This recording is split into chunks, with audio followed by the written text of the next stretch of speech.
Feel like lucid be my dreams. Said you love me, so I'm sure you know the means. It's like I'm living all inside a movie in a dream. Sequels to my life entirely up to me. Slowly suffocating, do you notice how it feels? Baby, can you hold me while I'm running through the field? Like hills that have the eye, but I do not think they see me. Even if they do, then I guess gon' have to kill me. Clock in. Black Gotta just walked in. Team Black Gotta stand up, man. Yeah, we back with another video. Bro, how do I? With Ksoo. All right, guys, they wrapped up the first day of trial with Ksoo and ATK Scotty. And boy, it's already starting off hot. I ain't gonna lie to you. Now, when we talking about what happened today on the first day, we got to keep a few names in mind. One of the names is Dominique Barnes. He was actually one of the people that was allegedly in the car alongside Ksoo and Scotty. So pay attention closely. ATK Scotty, real name is Leroy Whitaker, and we know Ksoo name is Hakeem. I'm saying, no, he was there and stuff like that. So he was like, if they did come talk to you, tell them that you would want him present. You want who present? Sorry. Your lawyer. So you're saying you want your lawyer present? I'm just, well, y'all just told me y'all don't know nothing about the state being involved, so. So are you willing to speak with us without your attorney present is what he needs to know. Yo, I'm gonna tell y'all niggas right now. If you ever get into an interrogation room, never speak to these niggas, bro. Please, don't be fucking retarded, bro. There's no benefit from you sitting in a fucking... I'm telling y'all niggas, I'm a nigga who I sit down, I watch trials, bro. I have watched so many fucking trials and like interrogation videos like JC, all type of shit. JCS, I watched all the Diddy trial. Now, granted, they didn't have cameras in it, but you were watching niggas break it down, and you have the, you know the niggas in court who type it down like quick as fuck, and they'll break down all the dialogue that's happening. I watched the full breakdown of the Diddy trial, the Tory trial, every trial, ASAP trial, every trial you could think of. I probably watched it, bro. Never get into a fucking interrogation room and talk to these niggas about nothing. Nothing you say in this interrogation room will benefit you. I'm telling y'all. All they do is try to build up evidence on you or try to get you to give them a story so that later, if you go to your fucking lawyer, they either try to get in here. The main goal is to get a confession. But if they go in here and they can't get a confession out you, the main thing is to get you to tell a lie so that when court come, you can't go and change your story. That's just obviously you're lying.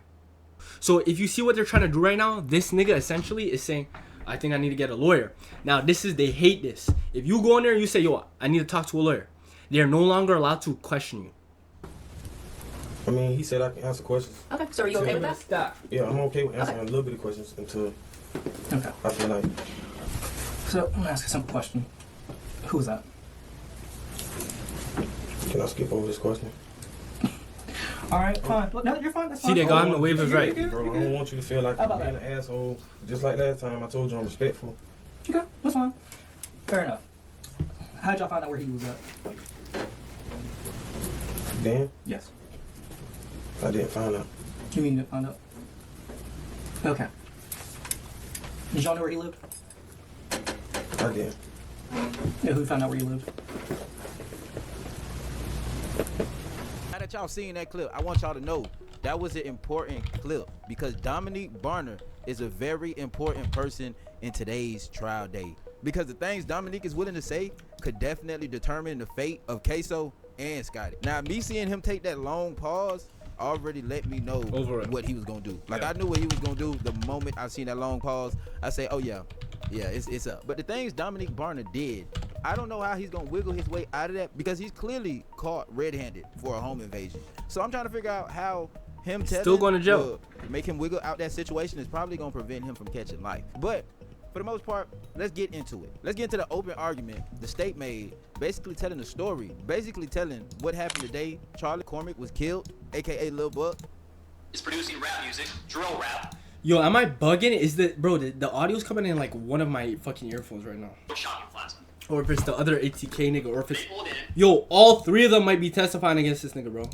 And they saw Let me just double that Charles check. McCormick parked his car and had walked in to express employment. But what did they do? They waited.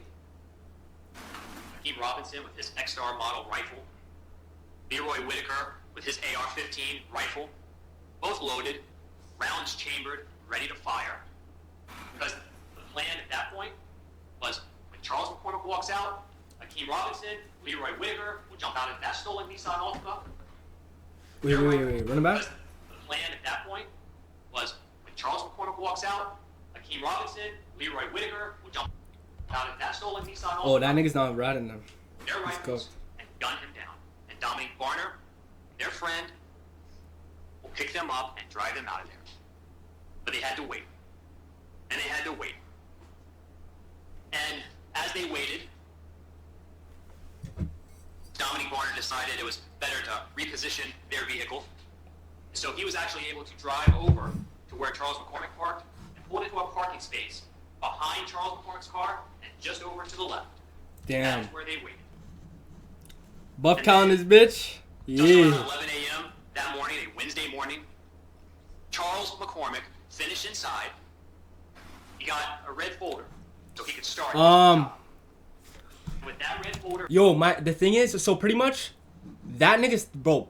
This nigga's dad is testifying against him, and the other getaway driver. So both of them, rip Fulio, rip everyone. I feel like dying is all these people dying and shit. All of this shit is pointless, bro. I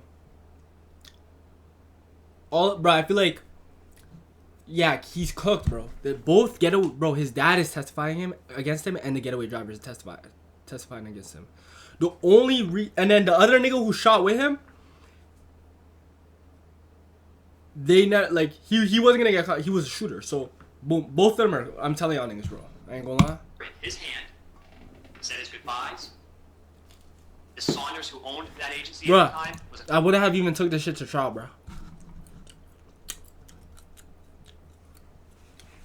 I would have tried my best for like 25 to life, possibly a parole after like 35 years. No, but this is Florida, nigga. Them Republican states, they're not. He's probably getting.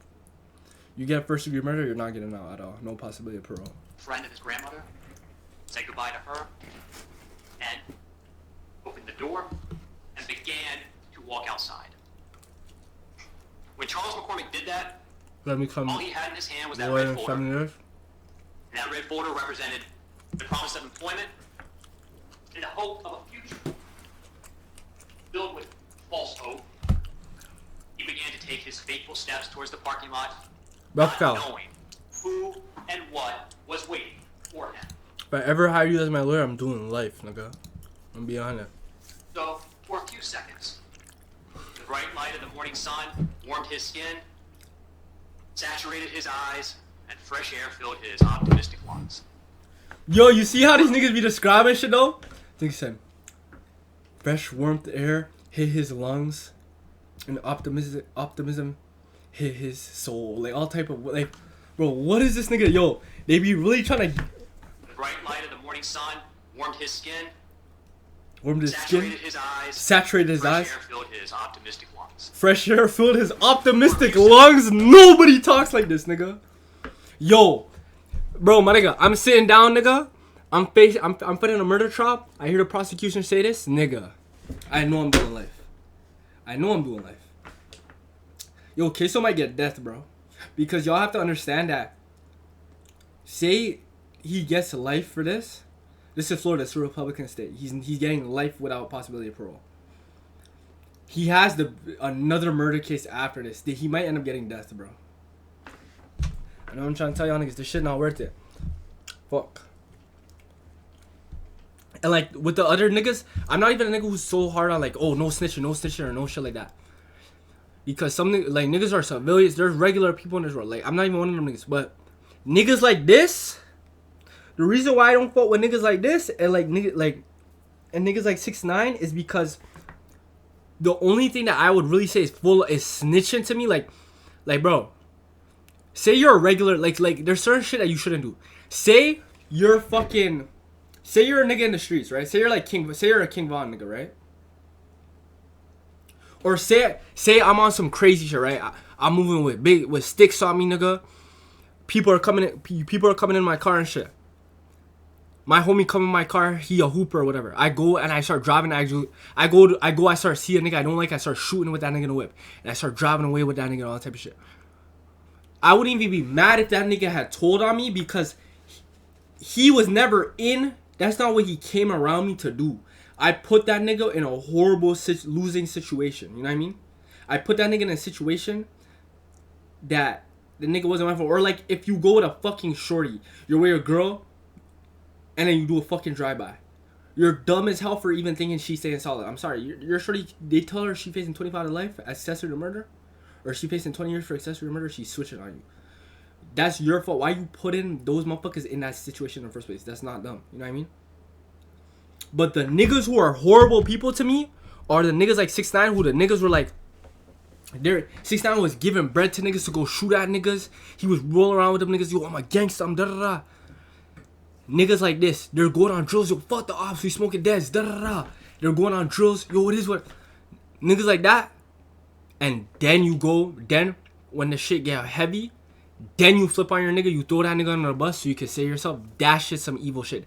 That is some snaky snitcher shit, bro. I'm gonna keep it a bean.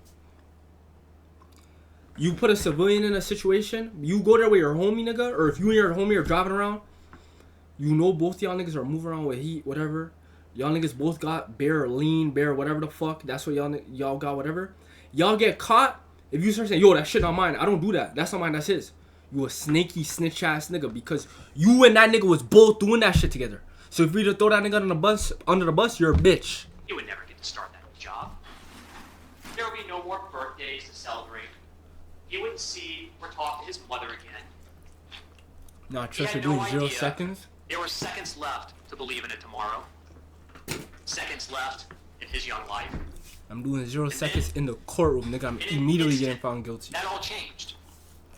Because Hakeem Robinson got excited and jumped out of that Nissan Altima early. He didn't wait for Charles McCormick to make it back to his car, where he was going to then hop out and shoot him so he could easily drive away. Couldn't wait, he got too excited.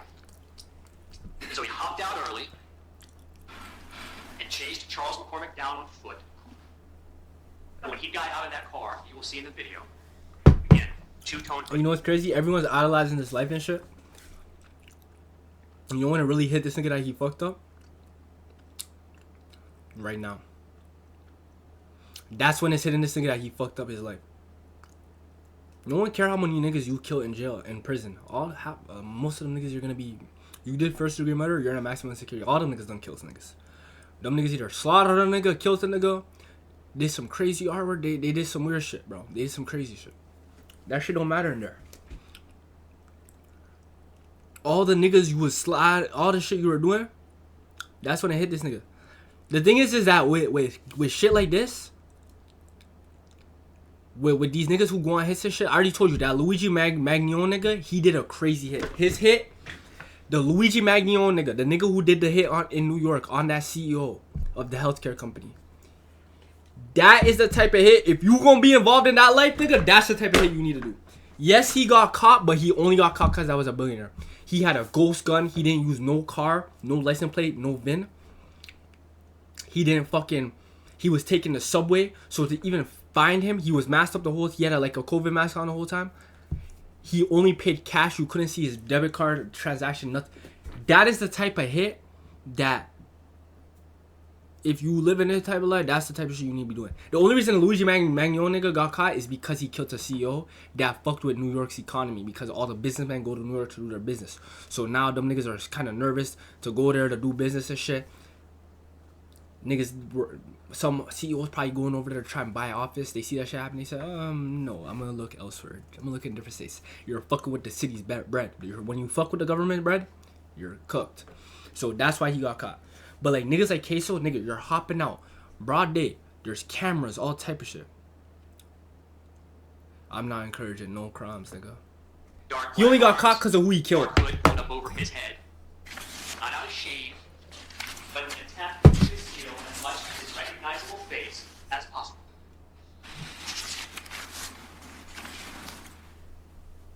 In his hands, an X-Star model AR rifle pistol, because it's got a very short stock, so it's easier to control. And I want you, again, to remember that, because you're going to see that same rifle, again, in a video in his hands.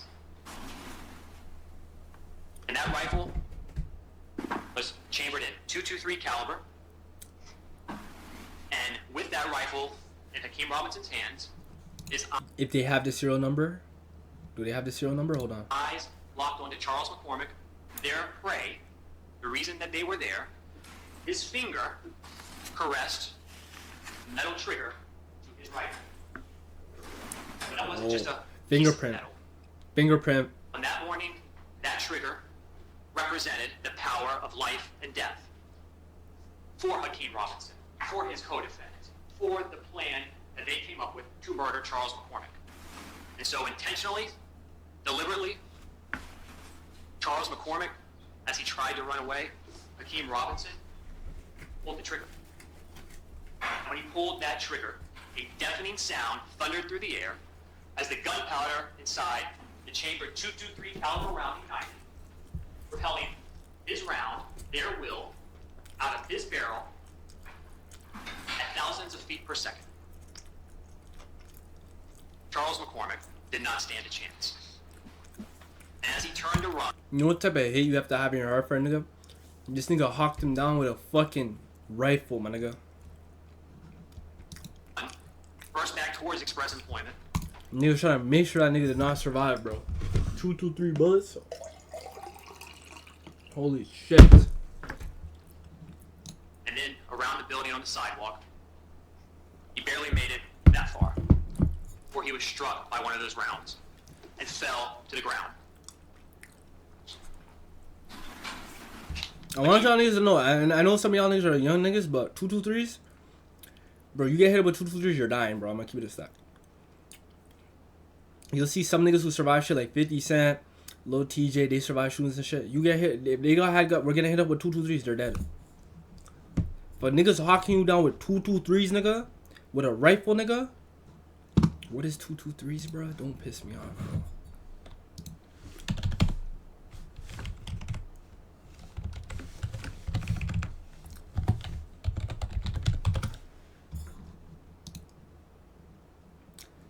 Big ass fucking bullets, nigga. If a nigga's hawking you down with this, you're dead as fuck. If niggas is running down on you, shooting this at you, you're going to the Lord, my nigga.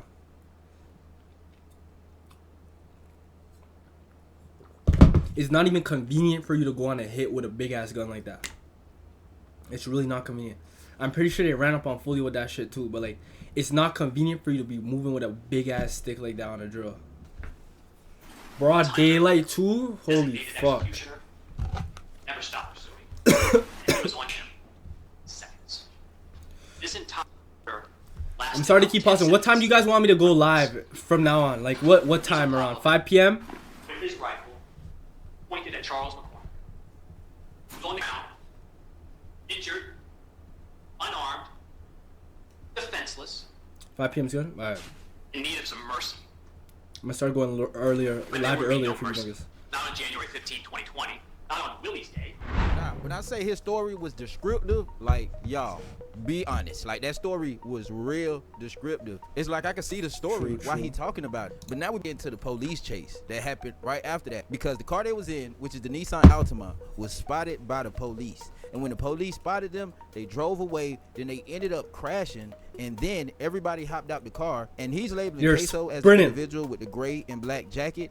And he's just saying Hopefully he shows the Whitaker and video. Dominic Barner are the other two suspects. And y'all gonna hear the story about how they went inside of There's a video. somebody's house and actually held them in their own house until Ksoo dad came to pick them up. And that's when Ksoo dad about to get involved in it too, because Yeah, Ksoo dad Sunday. actually came to pick them up. But from the sounds of it, Ksoo dad didn't know what he was picking them up for. Rather, it's because ops was chasing them.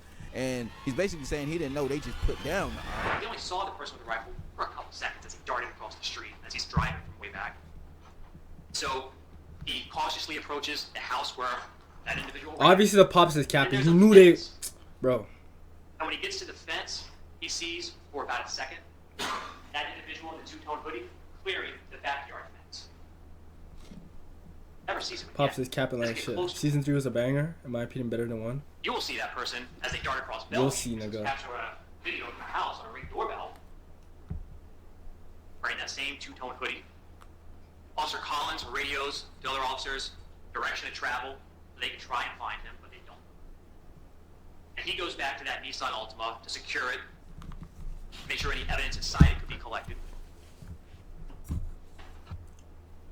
Based on where he was at in that Nissan crash, he completely missed that there was a third person in the car. But we know that there are 3 people in the car. So, many different types of evidence that you will see in this trial. But one is video surveillance. Because just as the shooter, Hakeem Robinson, is running across Bellmead West, another house, east, is video surveillance of 2 individuals running through the backyard. Those 2 individuals, you will come to know, based on the evidence, are Leroy Whitaker and Dominique Barner.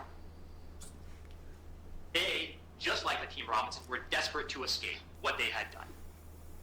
Unlike Hakeem Robinson, they left their firearms behind in that Nissan Altima. Fuck. Then, what happens next doesn't have anything to do really with Hakeem Robinson. Yo, niggas are trying to say that Ksoo's gonna get off strictly because of the fact that he personally didn't leave it. Like, I'm gonna keep it a bean. Ksoo himself didn't really leave that much evidence behind. He didn't leave a stick. I don't know if they got like fingerprint. They just have the footage, but they can't even be like, yo, that's what 100% him. So that's what niggas are trying to cling on to, like, yo, he's gonna beat this case. However, my nigga, they are confirming that those other niggas were there. The pops picking them up confirmed. The original getaway driver who's testifying now confirmed there. And the other nigga left his stick. Confirmed there. 2 of the niggas who are confirmed there are saying you were there and that you did it. He's cooked, bro. At that point, you don't need the murder weapon or none of that. You don't need DNA. You don't need none of that shit, bro. Has more to do with Dominique Barner and Leroy Whitaker. Only it shows how desperate all 3 of them were to get away from the murder they were all too willing to. Dominique Barner and Leroy Whitaker made their way to the backyard of a home located further downtown. I'm sorry to keep pausing, but like, yo, you have to be a special type of stupid nigga to believe that the jury, these are fucking human beings. These aren't these niggas aren't fucking brain dead. Are gonna sit here, a father is gonna get on the stand and testify against his son, saying his fucking son was the one who did the shooting. And the other getaway driver who went on the drill with them at the start, he's also testifying that nigga did it. You would think, well, actually, strictly because of the fact we don't have the firearm, I don't think we can really say that this nigga Ksoo did it. We can't really find him guilty on that. Throw out the case. You're fucking stupid, my nigga. You're a fucking idiot. Bro, I was arguing niggas about this shit. You're a fucking dumbass, bro. Like, I'm sorry, bro. That shit was pissing me off earlier. Along with her husband. But that morning, her husband had gone to work. She was home alone. So she thought. However, what she did not know in that moment was that Leroy Whitaker and Dominique Barner had made their way in her backyard as the police are in the neighborhood looking for them, looking for all 3 of them. So they go into her porch, her patio, and through her rear sliding glass door, Leroy Whitaker and Dominique Barner decide they're going in. They don't have permission. They don't know her, never met her, never been in that home before.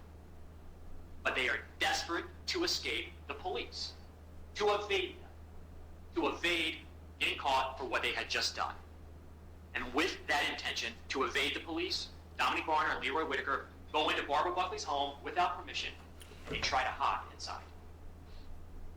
Miss Buckley comes out of a back bathroom, and she notices the front door to one of her bedrooms is shut. And she thinks, that cat, maybe the cats ran in and accidentally shut the door, and now they're trapped. So how did it just... She goes to her Monica, was her... door, and she opens it. Was her fucking door just open? What? Bro, do y'all niggas leave y'all door unlocked, bro? Bro, I be hearing a lot of niggas do that. I thought like every person on this earth make sure their fucking doors locked. There's a lot of shit that clicks to me that people do that I thought everyone had a consensus on. Like, bro, some niggas wear shoes in the crib. I thought it was a consensus that you don't wear your shoes in the crib. Bro, there's some niggas who just be in the crib, like they're chilling in the crib, they wear shoes. I thought it was a consensus you don't wear shoes in the crib and you fucking lock the door, Monica. Bare niggas actually don't do it. Cats aren't inside. Get ass, bro. Niggas be forgetting to lock it. 2 people she does not know, has never met, never seen before, and should not be in her Maybe home. they kicked down the door. I might have missed it. Get out. uses some more colorful language. What but is get it? two people she does not know, has never met, never seen before, and should not be in her home. And she tells them, get out. Uses some more colorful language, but get out. What are you doing here? They try and plead, say, Facts. well, we're hiding from you. Doesn't say, we just committed a murder and the police looking for us. Like, some motherfuckers sleep with their shoes on. That's what I'm saying, bro. I don't understand that But shit. she's like, I don't care. Get out of my house.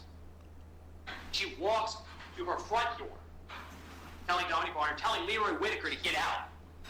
She opens that door. She begins to yell for help. But Leroy Whitaker and Dominic Barner aren't going anywhere. They can't go outside. That's where the police are. They just committed a murder along with Team Robinson. So Dominic Barner and then Leroy Whitaker, who assists him, physically grab Barbara Buckley and pull her inside her own home. Shut the door. She is physically thrown to the ground. While she's on the ground, Dominic Barner and Leroy Whitaker are there. Dominic Barner reaches down with both hands, puts them around her neck, and begins to choke her. Holy shit. At one point, Leroy Whitaker even asks, Dominic Barner wants him to hurt her. She can't fight back enough to get away. She's trapped in her home, and she complies. And so they then make her sit in her own living room. Dominic Barner takes her phone so she can't call for help. And Leroy Whitaker goes back to that front bedroom where he uses his phone to call for help. Me just listening to this story leaves me with questions My nigga. like, how is This shit is like a fucking movie. Bro, I need y'all niggas to really understand what the fuck is going on. These niggas went on a broad daylight hit. Boom, get in a shootout. They fuck up the whip. They hop out the whip. And they start running. They're hopping over fences, jumping in a niggas' backyards, dodging niggas, all type of shit. Running from the cops after just killing a nigga with a rifle's 223 bullets in broad daylight. The two niggas break into the house, hide in a room. The old lady comes out. This nigga grabs the shorty, starts strangling her, and then makes her sit in the crib. Bro, and the craziest part is they ended up getting away, my nigga. The fact that lawyers can't wear suits during courtroom. Say a word, I didn't even know that. Dominic Barner being someone to testify can even be trusted? Like, I feel like they already gonna look at Dominic like a criminal. Like, they already gonna look at him like a terrible person, and he'll be willing to do anything to get out of the position he's already in. Because if these people are already saying he put hands and feet on elderly women and all to keep them in their house and make them sit on their couch, it's like, how is people gonna want to believe him? That's gonna be the hard part for this. Bro, it's not gonna be the hard part for him to believe him. I mean, if Ksoo's defense is good, they could argue, yo, he beat up this woman. This nigga's evil, bro. He now knows that he's facing life. He's not gonna get out. So what he's trying to do is tell the prosecution everything they want to hear, throw Ksoo under the bus, so that he could try to get some leniency, get a plea deal, and get his sentence, and not face the maximum punishment that he would face. Or that's the argument they could go with, but like when it's that nigga and then the fucking dad testifying, he's cooked, bro. State to actually make happen is to make the jurors actually believe bro's story. Let's call to Keith Robinson. Why would he? He can't help him. He's running west. So who does he call? He calls Abdul Robinson Jr., King's brother, and he asks for help. And you're going to see phone records corroborating that, from Leroy Whitaker to Abdul Are you Robinson talking about Jr., Ksoo or you losing your and then mind? also to Abdul Robinson Shut up, Sr., nigga. his father. You're going to see how he sent them pin drops, location information, showing where they were at. They haven't been in that house before. They don't live there. They're not supposed to be there.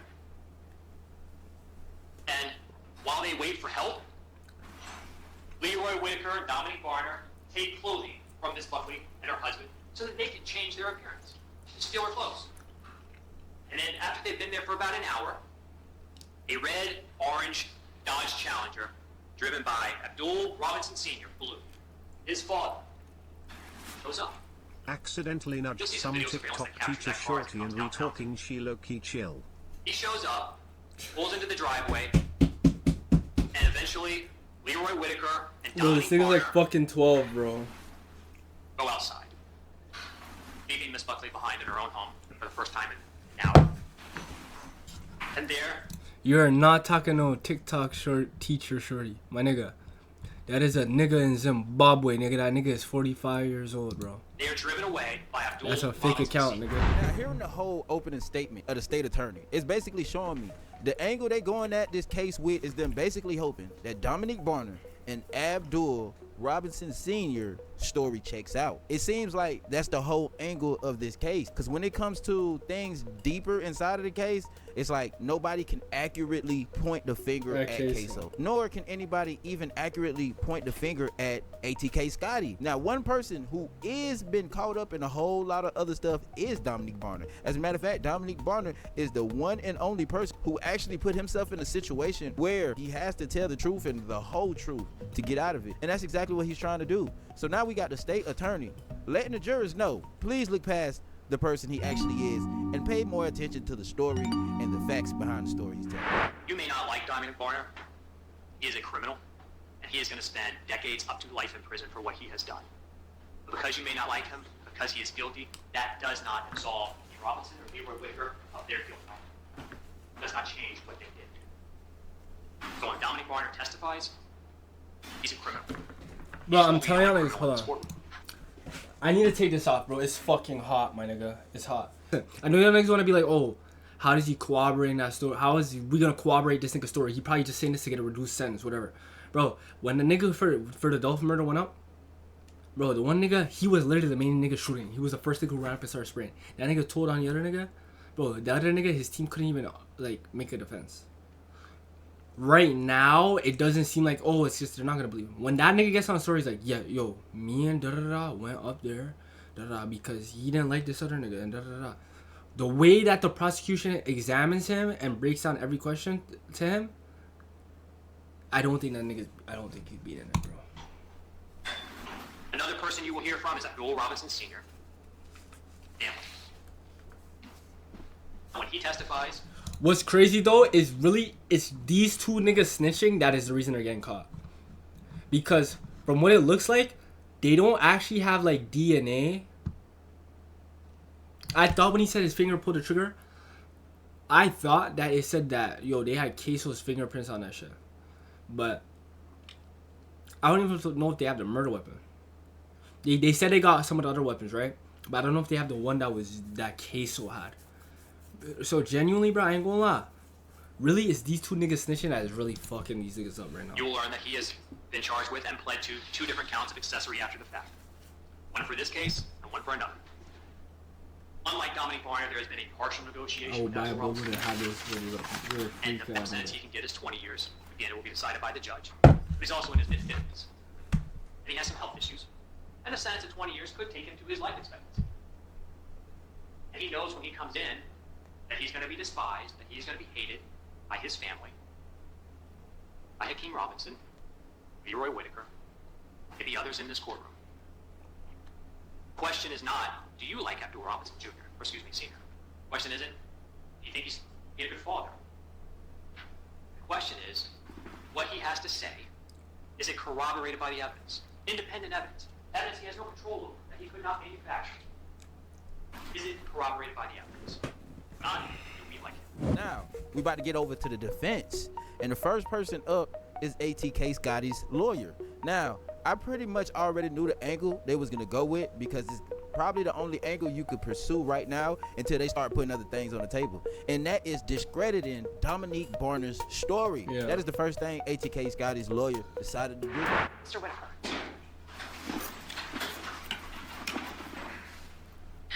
On January 15th of 2020, Charles McCormick was shot in a strip mall by a lone gunman. There will be no question about that. You will watch the videotape. There will also be no question whatsoever. Damn. Leroy Whitaker did not pull that trigger. Leroy Whitaker had nothing to do with the death of Charles McCormick. That's what the evidence will show. You're gonna watch a video of Charles McCormick being chased down and shot. The shooter, the lone gunman in that video is not Leroy Whitaker. Motherfucker Alex, that's what I'm saying, bro. Here. Why are we here? It's like a poem or some shit. In this room, everything changes. See, before we come into this room, the state of Florida has the absolute power, the choice, the prerogative to charge or not charge whoever they want. But once we come in here to our Hall of Justice, they must prove their allegations. They must prove their allegations with actual, credible evidence. And I urge you to write right now in the notebooks that were provided to you a little topic I suggest to you. Evidence of Leroy Whitaker's participation in this murder. And ladies and gentlemen, there's going to be one thing and only one thing at the very end of all the testimony, everything that you're going to be presented. It's going to be one name only, Dominique Barner. That's it. That is Hold on. the state star witness of which their house of cards in their allegations against Mr. Whitaker will collapse. Dominique Barner, an admitted two-time killer, paid for, self-proclaimed, paid for assassin. Dominique Barner will waltz into this courtroom and he will try to fill the blatant holes in the state's case. Their star witness will explain to you, well, you know, on January 15th, the Jacksonville Sheriff's Office hauls me in. See, I don't just have tattoos on my arms. I have 1993 strapped right on my arm. Pretty distinctive. Oh. Buckley did describe that in detail.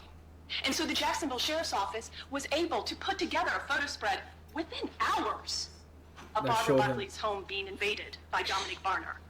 And lo and behold, she was, in no uncertain terms, you're gonna meet her.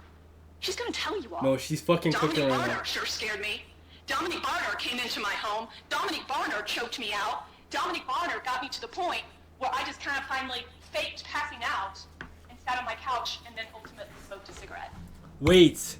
Another big aspect of this that people aren't thinking about is the old lady going to testify. Because if she's there like, yeah, there was two niggas in my crib, da da da da, the one nigga da da da. Ain't gonna lie. This is gonna be an interesting case.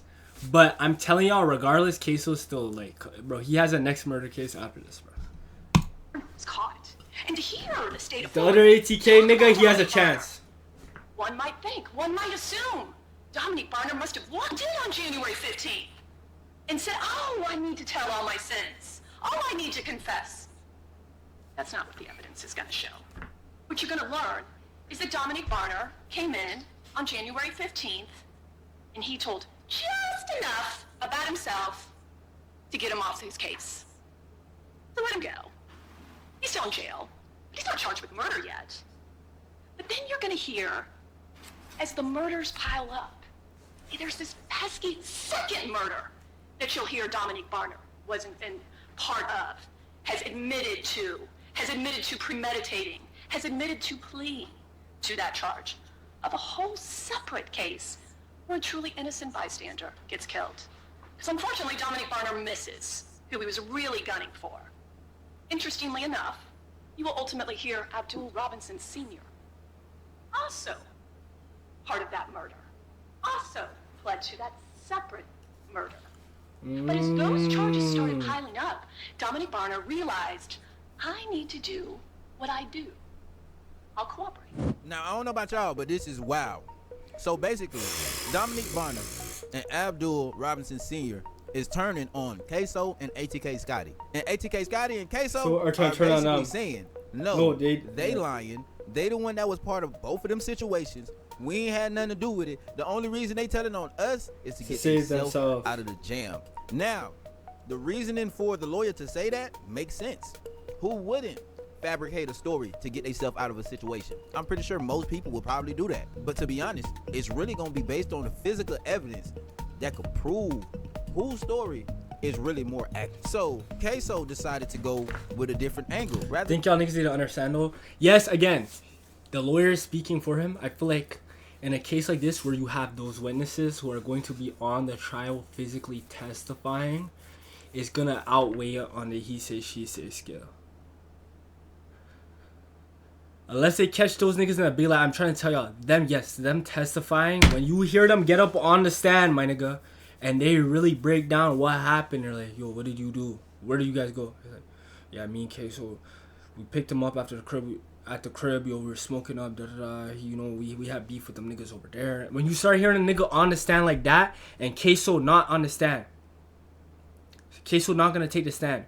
So it's literally gonna be a he said, she said, except the one nigga is gonna be on the stand pretty much saying, yo, this nigga did it, and the other nigga is just gonna be getting defended by his fucking lawyer. I'll be back in 10 minutes. Alright, bet. So it's like, I feel like their story's gonna outweigh the others. I'm telling y'all niggas. Than just saying, nah, Dominique Barner is not credible, his attorney chose another angle. And she actually chose the angle we already spoke about. Basically proving that the person in the picture is not Ksoo. For members of the jury, they are not going to be able to do that because Hakeem Robinson is innocent. And you are going to be able to see that for yourselves. Hold on. That there is no way Hold on. that Hakeem Robinson is a person that shot and killed Charles McCormick. In order to try and prove their case, they're going to ask you to do something that I've never seen before. They're going to ask you to not believe your eyes. They're going to ask you to ignore what you see right in front of you. Because as the government just told you, there's a video recording of this homicide. And you're going to be able to see it, and you're going to be able to watch it. You are going to see a person, someone, covered from head, or whatever's on top of his head, to toe. Completely covered. Chase down Charles McCormick in broad daylight and shoot him to death. And this was done in front of a bunch of witnesses.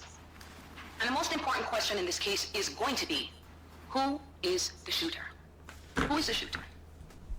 Members of the jury. Bro, I feel like another thing that y'all niggas are missing too, I know I keep talking, but like, one big part that y'all niggas is missing, yes, right now, I don't think y'all are understanding.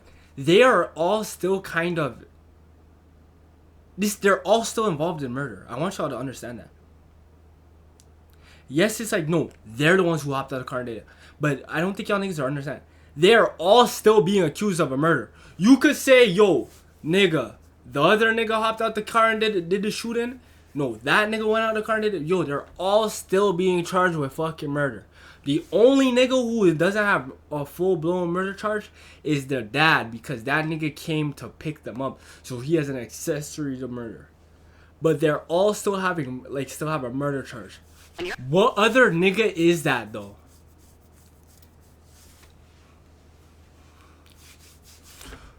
So what are... I'm just trying to understand what they're trying to argue. Is she trying to say that the nigga isn't in the video isn't Ksoo and it's a different one of the other three niggas who are standing trial right now? Or are they trying to say the nigga in the video isn't Ksoo and that's some whole other nigga? He not even in the courtroom right now. He got out. He got away with that shit. I'm indicted on this crime. There's a whole next nigga out here who's doing that. That would make sense because then he's kind of abolishing himself from the murder scene as a whole.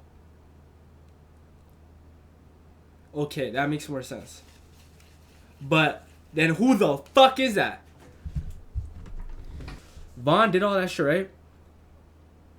The only nigga who had shit to say about him was the nigga who he went on a drill with.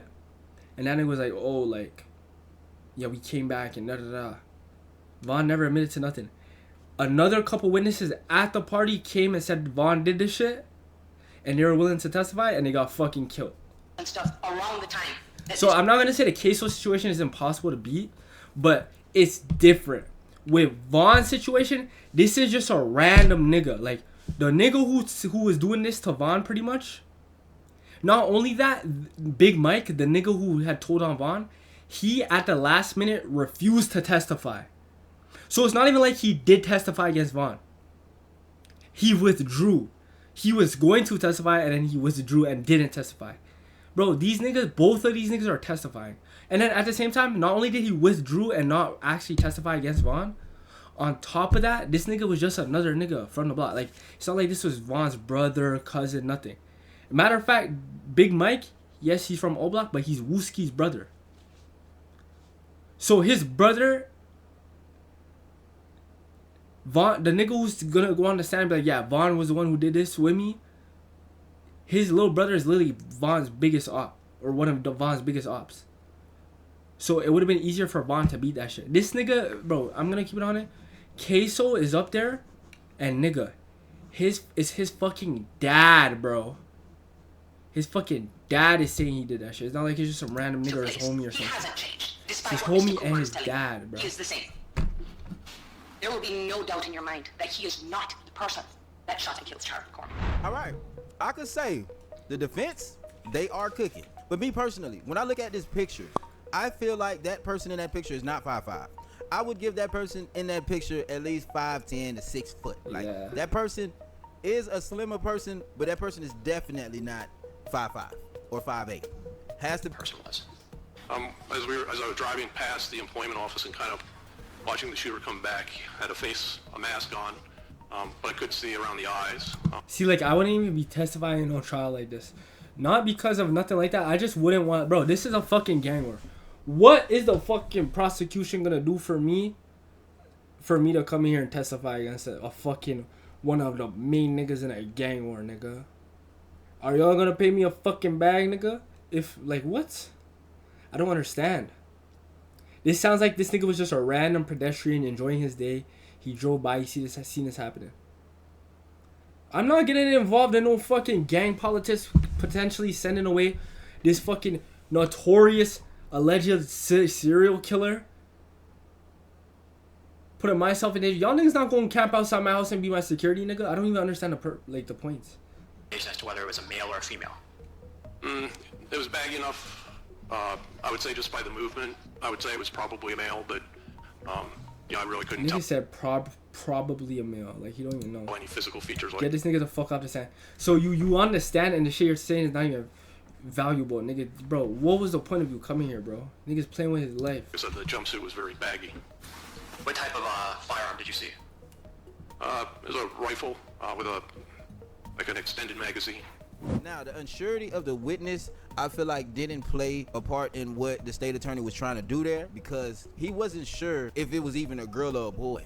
You know, like, that's like he didn't even know what he was seeing, and I could imagine how he felt in the moment. It's like, it's not every day you just driving and then you see a murder happen in your face. This don't happen every day. So what happened today in court and taking notes on the main key points, I came to realization it might be a little bit harder than I thought to prove that Dominique Barner and Leroy Whitaker was not in the same car prior to going to this lady house, holding her hostage in her own home until Ksoo's dad came to pick them up. When we seen Whitaker's defense yesterday, it was tough. And I ain't gonna lie, Scotty's defense was on point, because they kind of questioned the fact that he was even with Dominique Barner, and the reason Dominique Barner is deciding to switch sides is because he's the only one that got caught and he's just looking for a way out. But I feel like today's trial date made it kind of hard to believe Leroy Whitaker was not with Dominique Barner, and we about to see all the reasons why. So we basically got the whole drift yesterday, right? The state was trying to prove to the jurors that Ksoo was in fact the shooter in the situation that got away.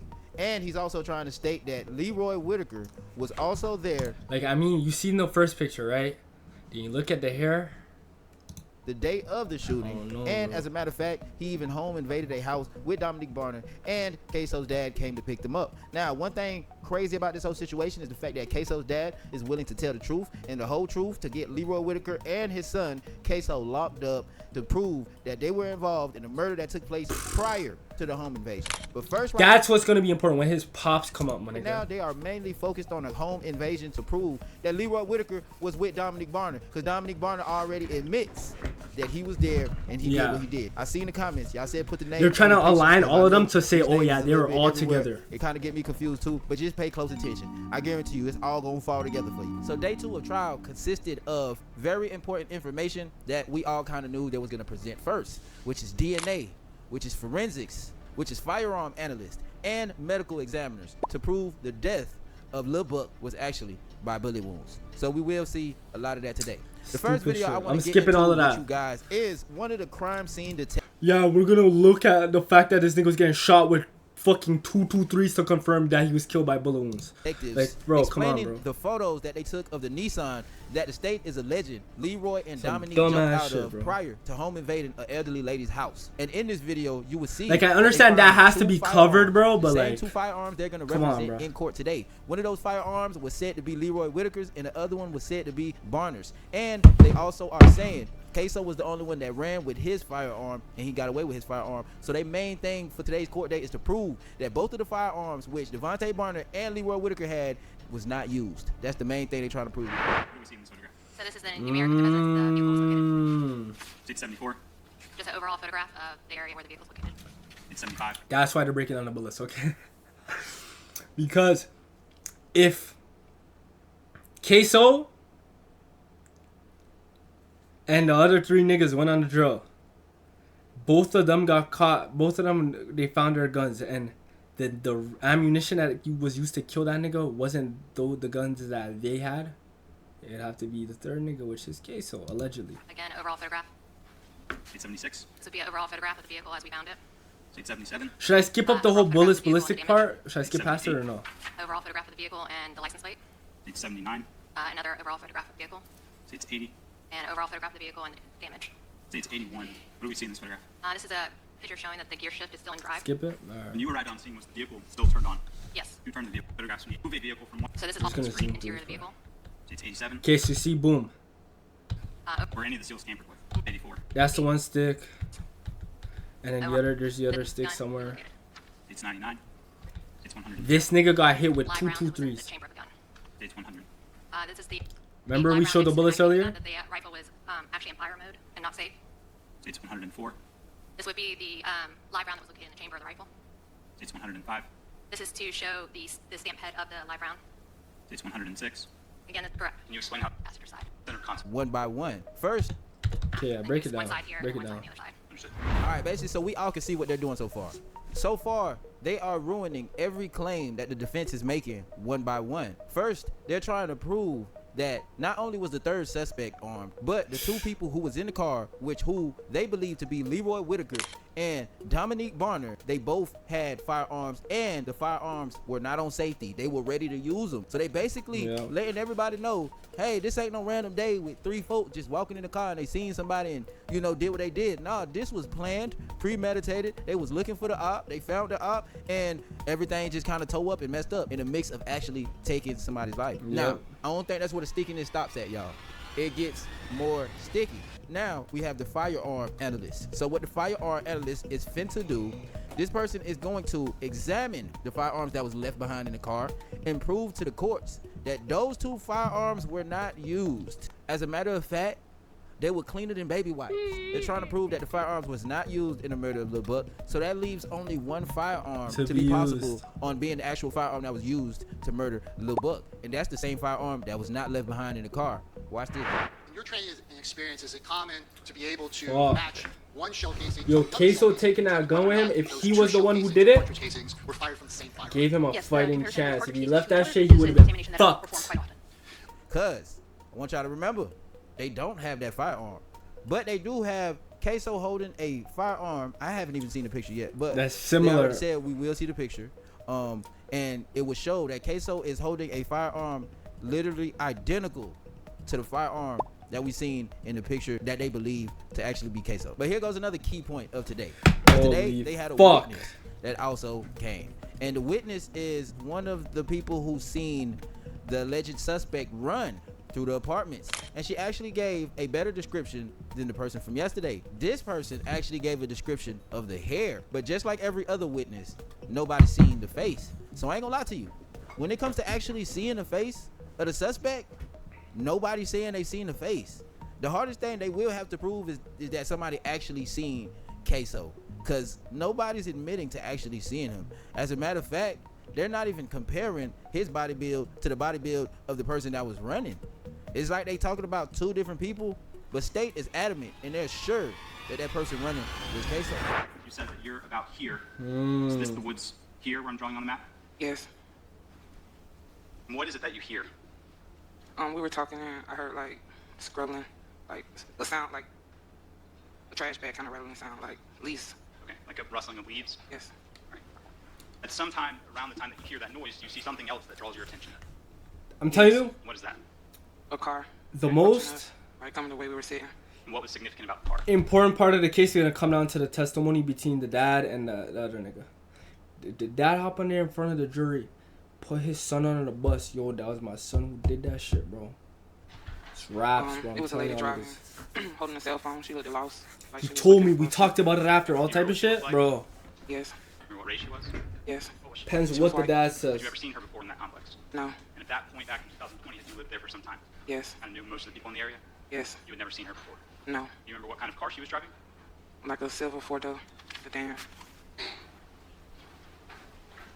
At some point after seeing the sedan, do you see somebody come out of the woods from behind you, where I've drawn on the screen? Like moments after the car had passed. I did. And can you describe that person to the jury the best that you remember? Just the build of the person. Okay. About how tall did he appear to you? Maybe like he was 5'8", 5'9". Okay. What about his build? He was slim. You remember about how much you guessed that he weighed? Maybe like 160, 170. Did you get a view of his skin complexion? Yes. And how would you describe that? But a pecan brown. Why is she talking like Did you see that, his hair? bro? Yes. What did that look like? He had dreads. And how long were his dreads? They was to his chin. Do you remember what he was wearing? I remember the top. Okay. What did that look like? A gray hoodie. How long do you think that you saw? Bro, why is she talking like a fucking robot, nigga? A gray hoodie. Long dreads to his chin. What was his skin color? Butter pecan brown. Butter pecan brown, nigga. That, bro. Yes. What did you do when you saw that person come from the Butter woods? pecan brown. Did you ever see them again? No. Did you ever see what happened with the white woman in the silver sedan? No. She's terrified, Eventually, they came out to the absolutely. complex, Yes. and they spoke with you. Yes. Thank you, ma'am. I have no Things getting real sticky. It's like it's creeping up slowly but surely. Butter to becoming pecan brown, my nigga. real Come on, hectic. bro. I'm pretty sure like day 5 ain't is gonna lie. gonna be a hectic day, especially when Ksoo's dad get involved. Oh, it might get extremely hectic. But so far from what I heard her say, it doesn't seem too bad. Because first off, they still don't have an accurate description of Ksoo. As a matter of fact, we have a suspect that is butter pecan with dreads, I believe, at his chin. And I don't even think 5 years ago we could say Ksoo had dreads at his chin. So I don't know, man. Let's just double check that right kind quick. of making it a little bit more difficult for the state. But we'll see how this roll out. Because to be all the way honest, the state is cooking. They are cooking too now. But now we about to get into the sticky part for Whitaker. Now, the reason this would be real sticky for ATK Scotty is because this is some type of proof that ATK Scotty was actually in the car. And I can't remind y'all enough. Remember, the main thing his defense is trying to say is he was not there, guys. Y'all need to remember that.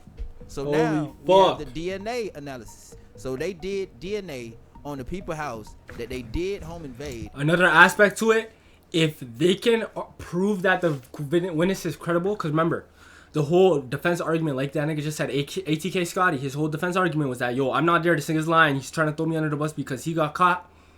Nigga, if they say they have DNA and it proves that ATK Scotty was there, nigga, then it makes the witness, the niggas who are snitching, it makes their testimony much more valid, because it's like, boom, see?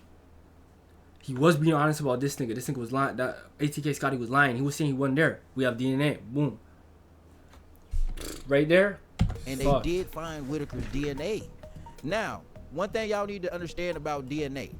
DNA there is for, yeah. some form of evidence, but it's not the strongest evidence that you could use, because you got to remember, the way they can be found guilty is beyond reasonable doubt.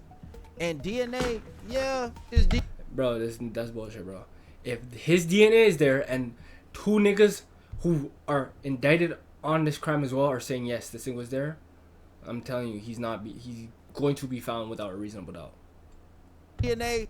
I want y'all to remember that Tory Lanez' trial, my nigga, every single person who was there said Tory didn't. No one said Tory shot Meg. I just want to use that as an example. There was a witness who watched her from his fucking house. He said, yo, it looked like a girl shot the other girl. The security, he didn't get to testify, but he said, even he was saying after, like, yo, the shorty shot the other shorty. Tory's like, nigga, I didn't shoot her. The only person who said that Meg was shot by Tory was Meg, who was blackout drunk, nigga. They found that nigga guilty. But Tryna it can tell y'all still be niggas, bro. considered reasonable doubt. Reason being why? It's because DNA is all over the place. DNA is everywhere. But it does make you kind of turn your head like, boy, what was you at that day? The DNA profile from Dominic Warner, his DNA profile was compared Yeah, to where was he from Barbara if he Buckley, wasn't there? and Dominic Warner is included as a possible contributor to the mixed DNA profile obtained from the shirt from Barbara Buckley. And the shirt would have been number 244 for the record. So included as a possible contributor. What does that mean? Does that mean it could be him?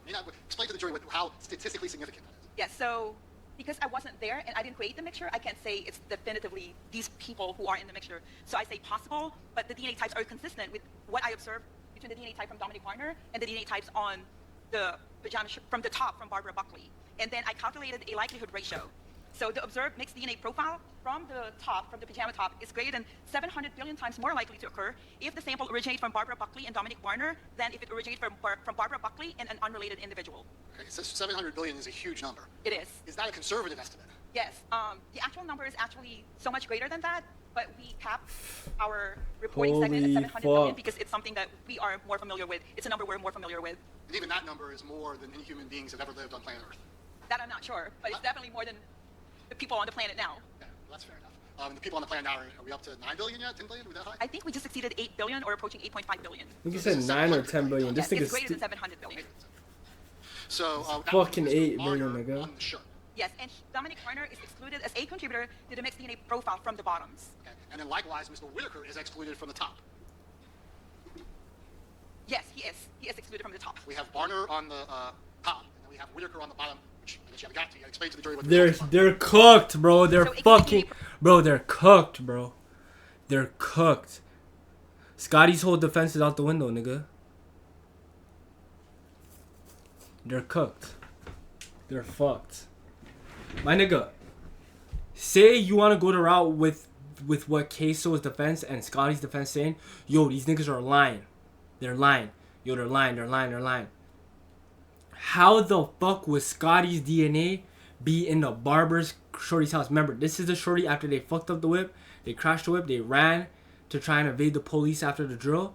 And they broke into her house. And all of that shit. How would his DNA be in that crib if he wasn't on the drill that day? So, right there, they're just kind of proving that the Barnes niggas' testimony has truth in it. Leroy Whitaker And they Jr. made it more and credible. that DNA profile was compared to the mixed DNA profiles from the top and bottom. So Leroy Whitaker is excluded as a contributor to the mixed DNA profile from the pajama top.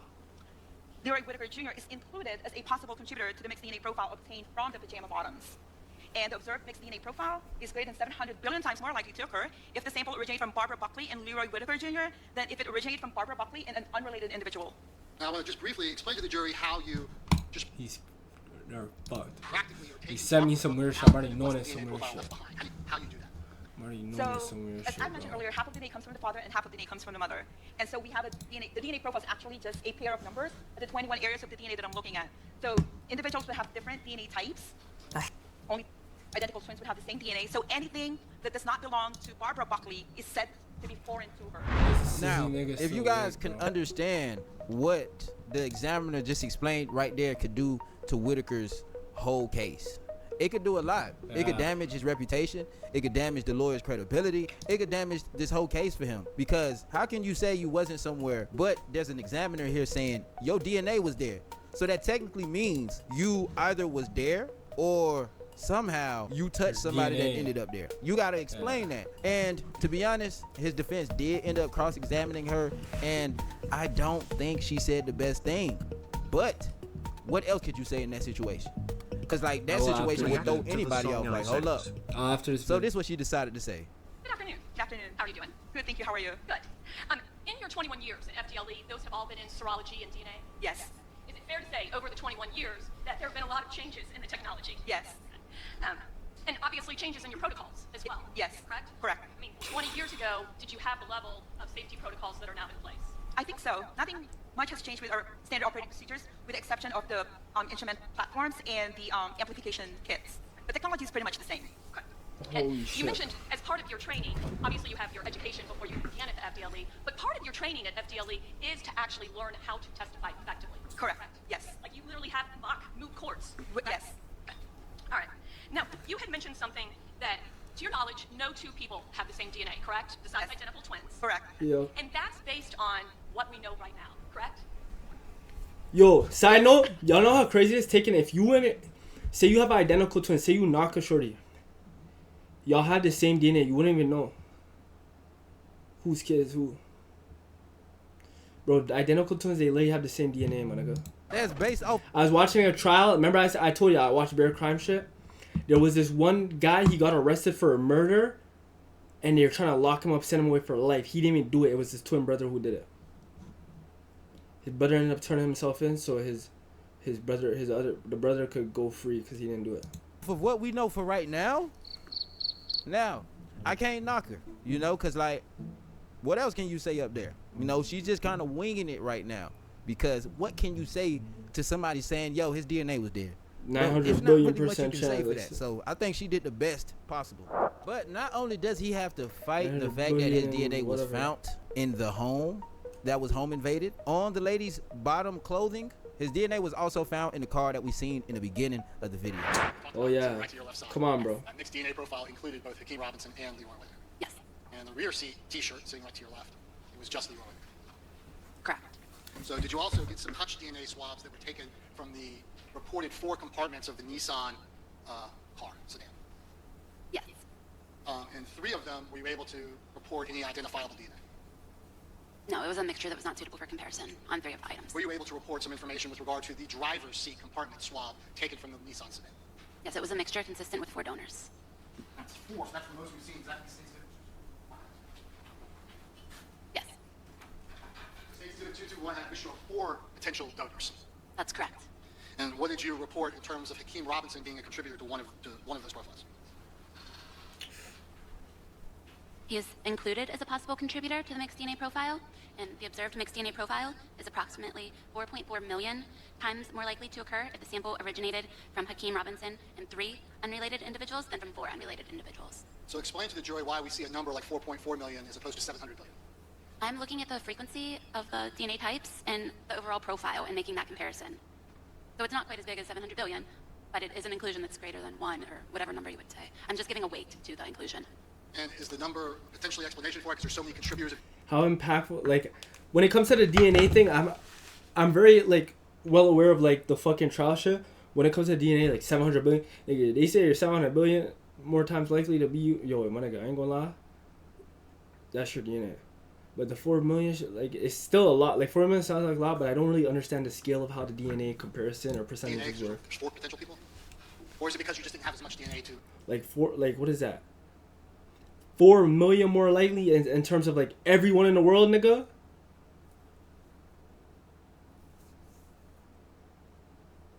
Is it talking about 4 million times more likely? So out of 4 million niggas, that's not that convincing to me. You tell me 700 billion, I'm like, oh shit. But then again, I don't exactly know how this fucking DNA shit works. It's just looking at the overall profile and how I can include him at certain locations and the frequency of the alleles at those locations. Were you able to exclude people from that driver's side swab? Yes. Who were you able to exclude? Leroy Whitaker is excluded as a contributor to the mixed DNA profile obtained from that item. And how about Abdul Robinson, Sr. and Jr.? They're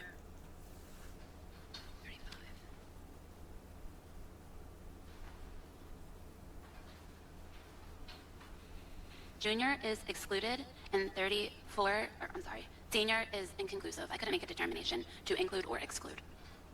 The Junior was excluded. Yes. All right, guys, we seen the main things of today's court date, and what I evaluated from today is Whitaker, he might have a little bumpy road, but we can't go past the fact that DNA isn't the top dog when it comes to this situation. But it could definitely be used to believe that Whitaker was not only in the car, but also in the house with Dominique Barner. Now, another thing that I noticed about this case is DNA is Ksoo, the most important aspect of this case. I'm gonna keep it on. Not the most important. I would say definitely the most important is definitely the testimony. But yo, my nigga, if they're you have to understand. Who ran out and shot a nigga? That's what they're trying to focus on, and they're trying to say it's Ksoo. It doesn't matter. All of these niggas are getting locked up for murder, except for the Pops. He's getting locked up for accessory. If you can just prove that those niggas were there, which Scotty had already seemed like he was proved to be there, which adds credit to Butter. Cause Butter saying, yo, I went on this drill, Ksoo went and shot that nigga. Me and Scotty went in the crib against the old lady. Both of Ksoo's and Scotty's teams was like, this nigga's lying. He's just trying to flip it so he can get out. If it gets proven that Scotty shit is there, it makes Butter way more credible and makes it seem more likely that Ksoo was actually there and he's just lying and trying to, you know. Then on top of that, the nail in the coffin will be his dad coming in and fucking. Is finding a way to maneuver through all type of evidence. He's found a way to maneuver through. Yeah, no, even he is. I don't like. Said right now, him could having his DNA in the back of the car. So it's kind of showing that Ksoo was there in the back, but the likelihood is slimmer than Dominique Barner and Leroy Whitaker. Not confirmed. So Ksoo, nobody's pointing out his face. Nobody's pointing out his clothing. Bro, he's slithering through, bro. Really accurately pointing out his body mass, and on top of that, his DNA. Is it everywhere? Huh? But we can only see what further goes on. The only thing we know for a fact is that Lil Buck passed away by a firearm. And on top of that, the firearm was not found, and neither was the shooter on that day. That wraps it up for day 2 trial.